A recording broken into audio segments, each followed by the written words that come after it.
요한복음 16장 32절 33절 말씀입니다.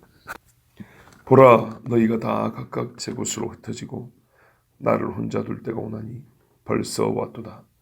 그러나 내가 혼자 있는 것이 아니라 아버지께서 나와 함께 계시느니라.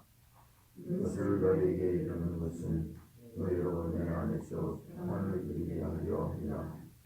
세상에는 너희가 혼란을 당하나 담대하라. 내가 세상을 이겼노라. 아멘. 예수님의 이 말씀은 임박한 체포와 죽음을 앞두고 하신 말씀입니다. 그때 예수님이 잡히실 때 제자들은 다 흩어질 것이다 하는 말씀이죠. 스가랴 13장 7절에 보면 내가 목자를 치리니 양들이 다 흩어지리라 하는 말씀이죠. 그 말씀을 예수님이 친히 받으시고 다시 제자들에게 상기 떠오르게 하시면서 앞으로 있을 일을 예고하신 겁니다. 여기서 우리가 알 수 있는 것은 예수님이 분명히 뭐라 그러냐면 너희가 27절에 보면 내가 하나님께로부터 온 줄을 믿었으므로 또 너희가 나를 사랑하고 인정해 주셨어요.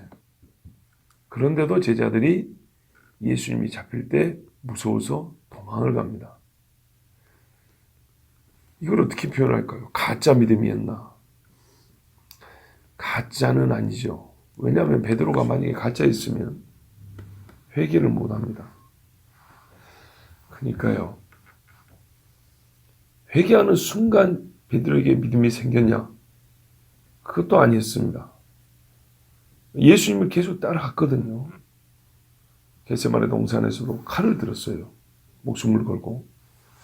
그리고 대제사장의 집까지 따라갔는데 사람들이 무서워서 3번 부인하고 예수님을 저주까지 했죠. 그런데 예수님하고 눈이 마주치자 밖에 나가서 통곡을 하고 울었다고 그랬습니다. 이래 봤을 때 제자 베드로는 믿음이 있었던 것이냐? 없었던 것이냐? 있었다면 언제부터 있었던 것이냐? 이제 우리가 이렇게 따져볼 수도 있겠지만 베드로는 믿음이 있었던 것이 맞습니다. 예수님이 그랬잖아요. 사람들이 날 누구라 하느냐 할 때 더러는 뭐라 하는데 너희는 나를 누구라 하느냐 할 때 주는 그리스도시요 살아계신 하나님 아들이십니다. 이렇게 고백을 했어요. 그리고 베드로가 예수님 앞에 처음 나올 때 주여 나는 죄인이오니 나를 떠나소서 이러고 왔어요. 그 3년을 따라다녔어요. 그리고 예수님 뭐라냐면 유다만 너희 중에 한 사람은 마귀니라 이렇게 했단 말이에요. 그러니까 종합적으로 봤을 때 이렇게 말할 수 있어요. 제자들의 믿음은 순수했어요. 당시로 보면 이 순수하다고밖에 볼 수가 없어요. 왜냐하면 우리식으로 말을 했을 때 예수님 앞에로 이렇게 끌어당길 만한 인간적인 조건이 별로 없어요. 3년 예수님 따라다닌 동안에 뭘 얻었습니까? 부귀영화를 얻은 것도 아니고 인기를 얻은 것도 아니고 그 다음에 한 자리가 보장된 것도 아니고 진짜 아무것도 없었어요. 자기 집에 있었으면 자기들 고기 잡고 살면서 자기들의 직업 가지고 세리 같은 경우 생각을 해보세요. 그 좋은 직장을 두고 뭐하러 3년 동안 남이 보면 거지예요. 거지. 솔직히 말해서 누가 주는 거 얻어먹고 잘 데 없어가지고 들판에 자기도 하고 요즘에도 들판에 자면 여러분 춥지요. 안 주무셔가지고 모르지요. 네. 추워요. 춥습니다. 그러니까 이리저리 봐도 이 사람들이 예수님을 따를 만한 인간적인 매력 없어요. 물론 한편으로는 있죠. 죽은 자를 살리고 병든 자를 일으키고. 그런데 그럴 것 같으면 죽었다 살아난 사람 예수님 다 따라왔습니까? 자기가 당사자인데. 문둥병 걸렸다가 나은 사람은 이 제자들보다 훨씬 더 따지면 조건은 더 좋잖아요. 근데 문둥병이 나았는데 안 따라왔지요. 그러니까 한편으로는 매력이 있는 것 같기도 하지만 3년을 넘게 따라다닐 욕 다 얻어먹고 죽을 고비 넘기면서 이것은 어렵습니다. 정말로 어렵습니다. 순수한 믿음들이었습니다. 그렇지만 강하지 못했습니다. 자기들 스스로 말하기를 우리가 주와 함께 죽는데도 가겠습니다 했지만 막상 죽을 일이 생기자 흩어져 버렸습니다. 제 곳으로 흩어지고 제 곳, 본래 자기 곳, 집으로 간 건 아니었습니다. 왜냐하면 예수님 돌아가시고 3일 동안에 예루살렘의 대부분 그대로 있었습니다. 그걸 봤을 때 자기 집으로 갔다는 뜻은 아니고요. 자기 살 곳, 숨을 곳, 예수님만 죽을 곳으로 가고 나머지는 살겠다고 살 곳으로 갔다는 얘기입니다. 이 믿음이 연약해서 우리 주님이 이들을 그 믿음의 연약함을 자각하게 해주시려고 지금 하신 말씀이고 끝내는 이기게 하시려고 주신 말씀입니다. 만약에 그렇게 예수님을 떠난 다음에 그들이 만약에 그 상태 그대로 있었으면 말 그대로 배도자가 되어버리는 겁니다. 그런데 주님이 또 친히 찾아가 주신 겁니다. 베드로 같은 경우도 예수님이 눈을 이렇게 돌려서 마주쳐 주셨습니다. 다른 제자들은요, 한 방에 몰려 있는데 예수님이 그 방 안에 딱 들어와 서셨죠. 그래서 이 제자들이 다시 주님 앞으로 서게 된 겁니다.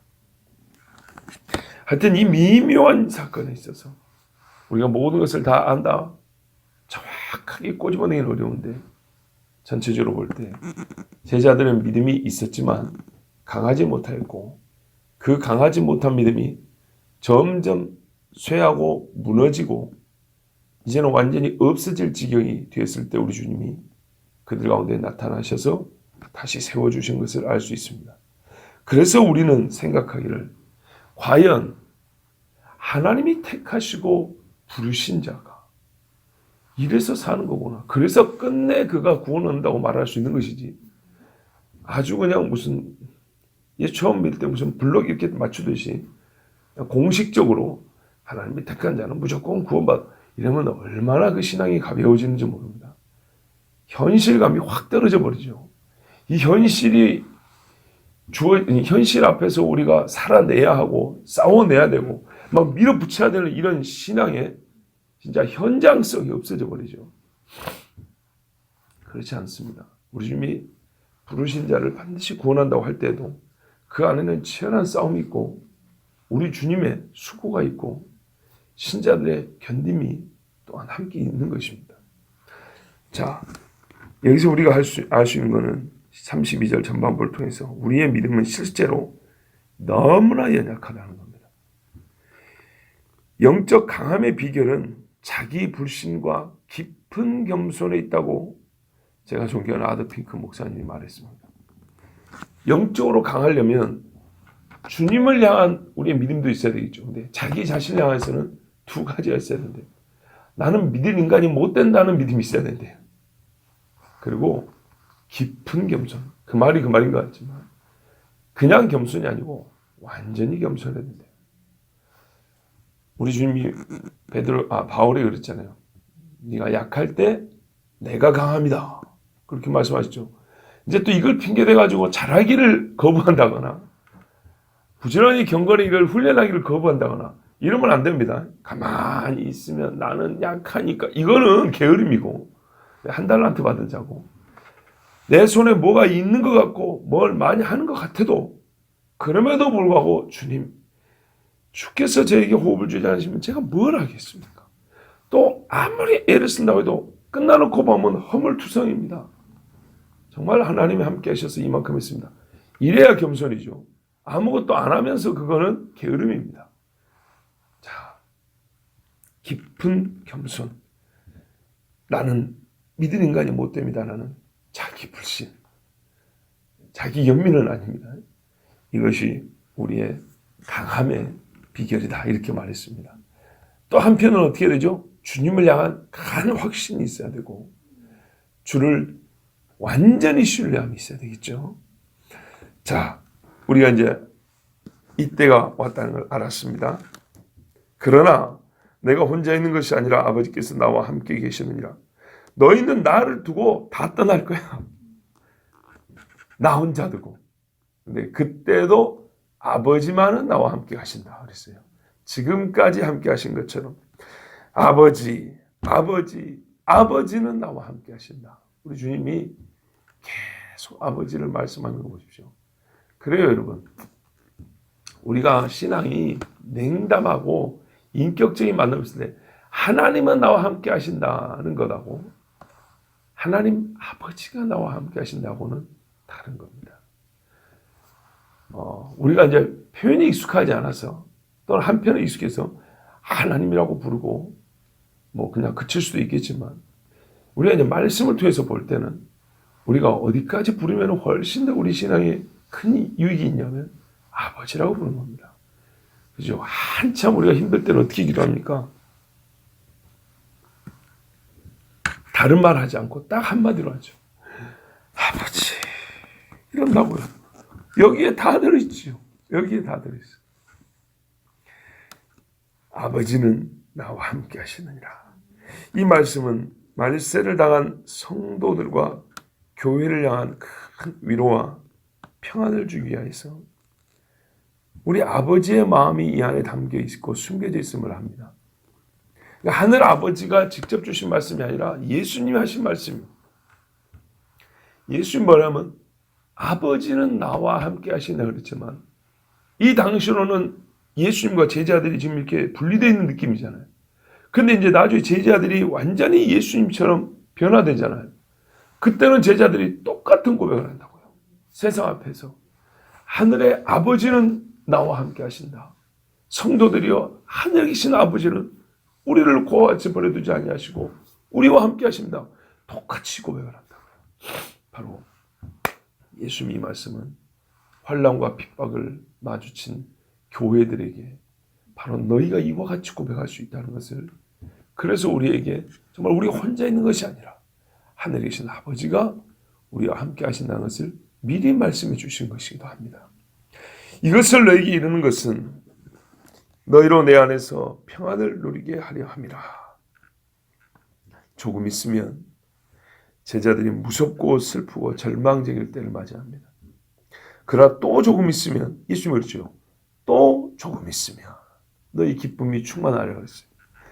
참 평안과 기쁨이 옵니다.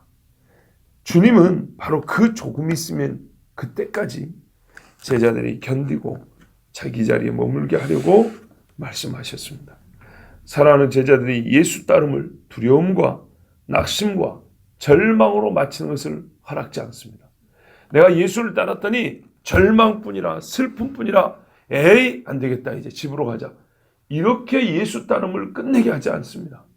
반드시 허락된 하늘의 평안과 구원의 그날을 약속하시고 다시 만나 주신다고 확약을 해주신 겁니다. 실제 예수님이 죽고 사흘 후에 제자들에게 나타났습니다. 그때 예수님 뭐라고 말씀하셨죠? 너희에게 평강 있으라 그랬습니다.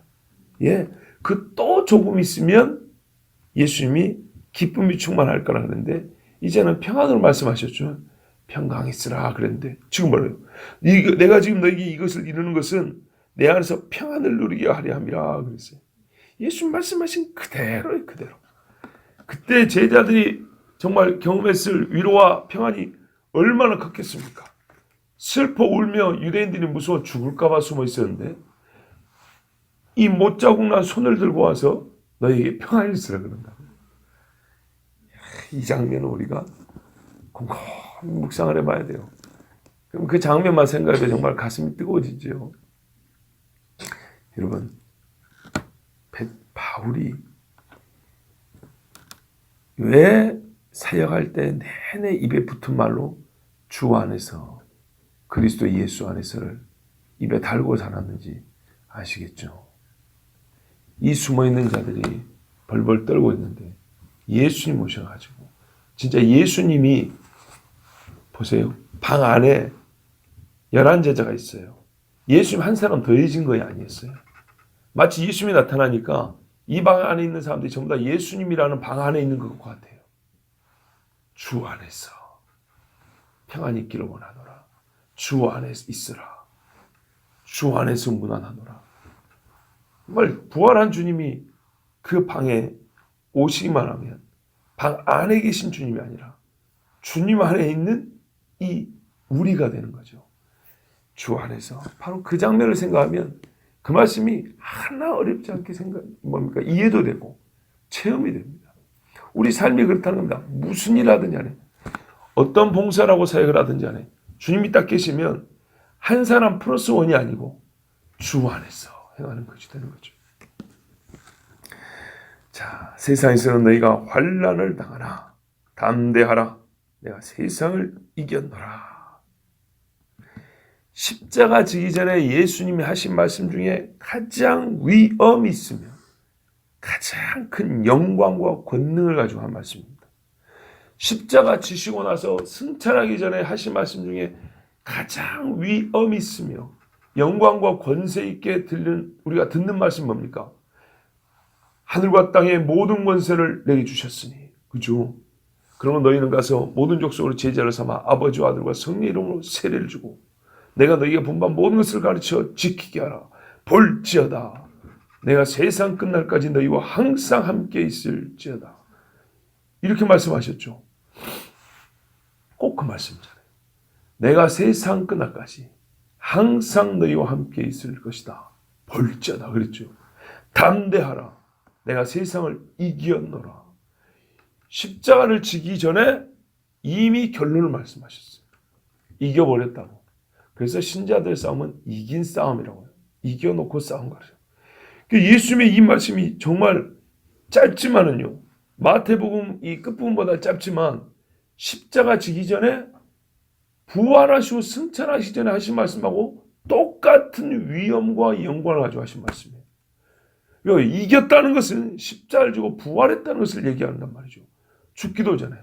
그래서 말해요. 내가 이겼으니까 내가 너희와 함께하니 너희는 담대하라. 이렇게 말씀하셨어요. 예, 세상을 이긴 주님 안에 있는 자는 담대할 수 있습니다. 왜냐하면 그는 이긴 주님 안에서 또 이기고 또 이길 것이기 때문입니다. 요한계시록 3장 21절에 이기는 그에게는 내가 내 보좌에 함께 앉게 하여 주기를 내가 이기고 아버지 보좌에 함께 앉은 것과 같이 하리라. 그리고 요한 1서는 바로 이 자들, 이기는 자라 그러죠. 이기는 자는 누구냐 했더니 무릇 하나님께로부터 난 자마다 세상을 이기느니라. 세상을 이기는 승리는 이것이니 우리의 믿음이니라. 이렇게 말씀했어요. 믿음을 가진 자는 하나님께로부터 난 자. 우리의 믿음도 하나님 아버지로부터 난다. 이렇게 말씀한 겁니다. 그런데 우리가 여기서 우리 주님이 감추지 않고 드러낸 사실 한 가지를 또한 주목해야 합니다. 환난이 있을 겁니다. 세상에서는 너희가 환난을 당하나. 이런 표현을 했어요. 우리 아까 말했던 아다핑크 목사님. 세상은 시험하는 장소다. 이랬어요. 시험이라는 단어는요. 이 세상에서만 쓰는 단어예요. 세상에 있을 동안에만 있는 거예요. 그러니까 세상은 우리가 죄로 말미암아 더럽혀진, 그러니까 우리가 죄로 말미암아 더럽게 만들어버리기도 했지만 우리가 수동적 입장에서 우리가 받는 입장에서 보면 세상은 신자들에게 시험을 줘요. 이것은 우리에게 고통도 되겠지만 우리의 믿음과 하나님을 향한 믿음을 더 강하게 하고 순수하게 만드는. 아까 제자들은 순수가 있었죠. 그런데 이런 환난이 더해지지 어떻게 했습니까? 강해지고 강해졌죠. 바로 그래서 이 세상은 시험 장소입니다. 군대도 간 말이죠. 여러분, 이런 표현하면 아주 쉬울 겁니다. 우리 일반 여성들이 올 때는 군대에 가서 군복 딱 입고 있고 도열에 있으면 그냥 군인이죠. 근데 여러분 그거 아세요? 신병도 군복 입고 있고 훈련이 잘 된 군인도 군복 입고 있습니다. 군복을 입고 도열에 있을 때는 그놈이 그놈 같죠. 근데 훈련장에 딱 들어가고 시험해 보면 총을 쥘 줄도 모르는 애가 있고 거의 눈 감고도 쏘는 친구가 있는 것이죠. 어떤 차이인지 아시겠죠? 이게 바로 시험장입니다. 훈련장. 똑같은 신자의 옷을 입고 있어도 훈련된 신자와 그렇지 않은 신자는 마치 군복 삐까뻔째고 군화도 잘 닦아서 모자도 딱 쓰고 있지만 총도 쥐어졌지만 그냥 도열에 있는 신병하고 이 초한자로 일당백으로 싸울 수 있는 훈련된 군이라고 차이인 것처럼 신자의 차이도 그렇게 나는 겁니다. 그래서 이 세상은 시험도 있고 훈련과 연단도 있고, 그러니까 한편으로는 우리가 힘들게 살고, 그래서 주님 이 세상 빨리 끝나고 주님 앞에 가고 싶습니다 하지만 우리 주님이 바로 그렇게 부르지 않는 것은 네가 빛나고 영화로운 자리에 설 수 있는 그런 정말 빛나고 영화로운 준비된 신부가 되기 위해서 이 시험장에서의 시간이 필요하다는 겁니다. 이 시험장에서의 시간이 없으면 우리는 그렇게 영화로운 군인으로 정말 잘 순결하게 준비된 신부로 주님 앞에 설 수가 없습니다. 세상에서 너희가 환난을 당하나. 맞습니다. 예수님도 고난을 통하여 우리의 구원의 대장이 되셨습니다. 예수님은 부정하지 않습니다. 세상에서는 너희가 환난을 당할 것이다. 예수님으로 말미암아 예수 믿고 주의 말씀에 순종하는 것 때문에 세상 그리스도인들에게 온갖 조롱과 모욕과 핍박을 가합니다. 목숨을 걸고 주님을 붙들기까지 시험해 볼 겁니다. 그럼에도 불구하고 부활한 주님을 만난 자들은 평안이 있습니다. 고통을 당하는데 평안이 있습니다. 사도 바울이 감옥에서 찬송하며 보여주었습니다. 부활하신 주님께서 다시 오시고 영원한 안식으로 인도하실 것을 믿는 자들에게는 환난 중에 평안이 있고 세상을 향한 담대함이 있습니다. 여러분, 그러므로 우리는 아까 요한일서 말씀처럼 주의 이김을 믿고 함께 세상을 이기는 자가 되어야 되겠습니다. 바로 이것을 위하여 우리 주님이 말씀을 주셨습니다. 이 말씀을 이것 때문에 주셨습니다. 우리가 주의 말씀을 바르게 읽었다면 이보다 확실하고 큰 소리로 들리는 약속과 명령을 듣지 못한다는 것을 깨닫게 됩니다. 우리가 지금까지 13장부터 16장까지 말씀을 바르게 들었다면 이 최종적인 주님의 이 말씀이 약속이며 명령, 최종적 명령이라는 것을 깨닫습니다. 이 모든 말씀이 성령을 너에게 보내라 그러잖아요. 성령이 오시면 이건 뭡니까?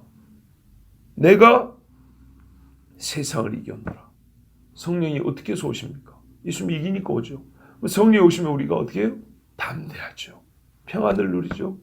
주님과 함께 이 세상을 싸워 나갈 수 있죠. 이 모든 말씀들이 다 이 한마디 있습니다. 약속이며 명령. 담대하라는 명령이고 내가 세상을 이겼노라는 담대함의 근거이며 우리 주님이 하신 약속입니다. 이 말은 내가 죽고 반드시 살아나겠다라는 약속이기도 합니다. 이 명령의 순복함의 결과는 우리 안에 담대함이 생기는 것입니다. 담력이 더 커집니다. 그리고 이 담대함이란 평안의 다른 이름입니다. 보십시오. 불안한 사람이 담대할 수 있습니다. 불안한 사람은 담대할 수도 없고 평안하지도 못합니다.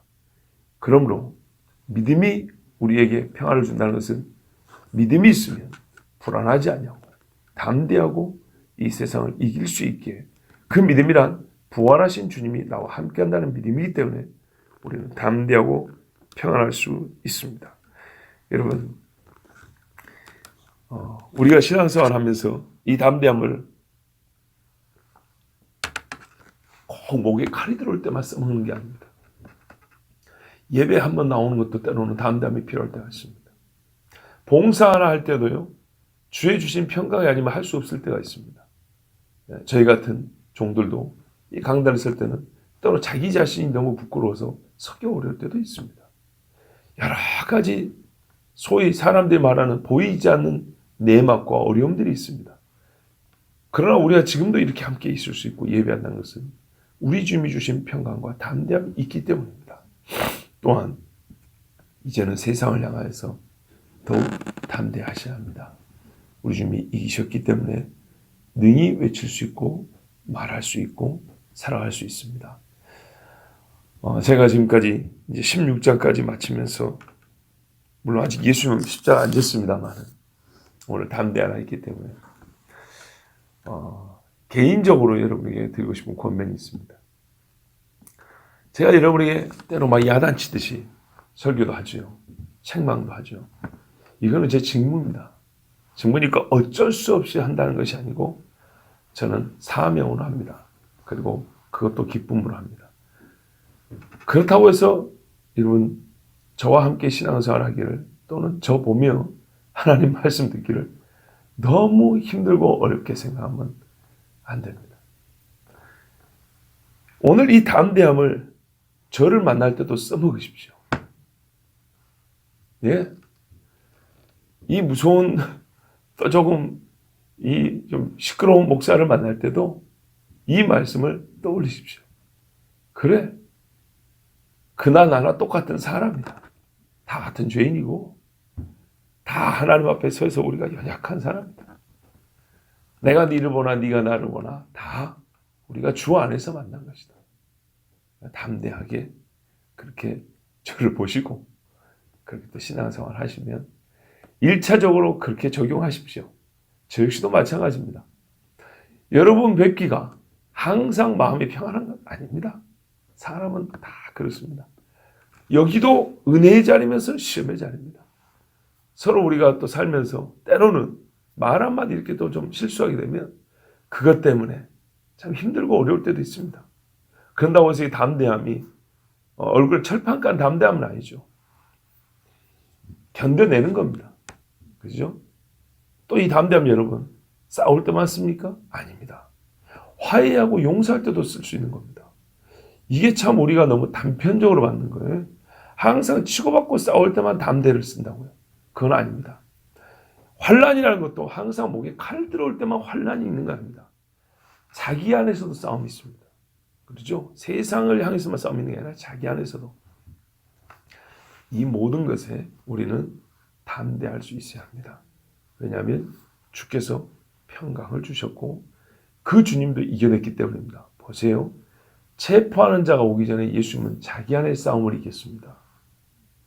이 잔을 옮기고 싶었어요. 받고 싶지 않았어요. 근데 아버지께서 뜻하신 대로 하옵소서 그랬죠. 그런 것처럼 여러분 이 담대한 싸움과 평강이 먼저 내 자신 안에서 그리고 우리 공동체 안에서 그리고 밖을 향하여서 이게 시간을 선호를 따지는 어렵지만 모든 곳에 있습니다. 모든 곳에. 자, 우리 주님이 약속하셨습니다. 내가 세상을 이겼노라. 그리고 명령하셨습니다. 담대하라. 예수님은 항상 이기시는 우리 구원의 대장이십니다. 그 구원의 대장 예수님을 따르는 우리는 항상 이기신 예수님을 따라가며 담대히 모든 시험을 이길 수 있습니다. 기도하겠습니다. 하나님 아버지 감사합니다. 오늘도 아버지 앞에 나와서 예배하고